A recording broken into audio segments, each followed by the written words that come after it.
British వాళ్ళు క్రైస్తవులే కదా అని అన్నారు. సార్, బ్రిటిష్ వాళ్ళు ఈ దేశానికి వచ్చి భాస్కర్రాజు గారు 80 సంవత్సరాల వరకు ఉన్నంత వరకు వాళ్ళు ఆరాధించుకోవటానికి కూడా వాళ్ళ దగ్గర చర్చ్ లేదు. వాళ్ళు క్రైస్తవులు ఎట్లా అవుతారండి? ఆల్బర్ట్ ఐన్స్టీన్ అని పేరు పెట్టుకుంటే క్రైస్తవుడని, భాస్కర్ రాజు అని పేరు పెట్టుకుంటే హిందూ అని. ఇది గనక స్టాండర్డ్ అయితే నేను హిందువుని అవ్వాలి, నా పేరు ప్రవీణ్ కుమార్.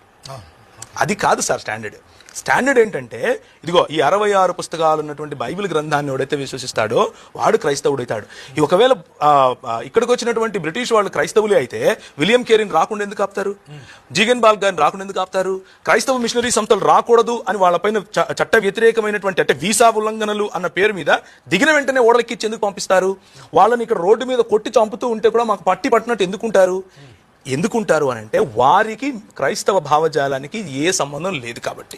బ్రిటిష్ వాళ్ళలో క్రైస్తవులు ఉంటారు. భారతీయుల్లో క్రైస్తవులు ఉంటారు. భారతీయులందరూ హిందువులేనా? కాదు. భారతీయుల్లో హిందువులు ఉంటారు. ఇది చిన్న లాజిక్ కదా, ఇది కూడా మిస్ అయితే ఎట్లా?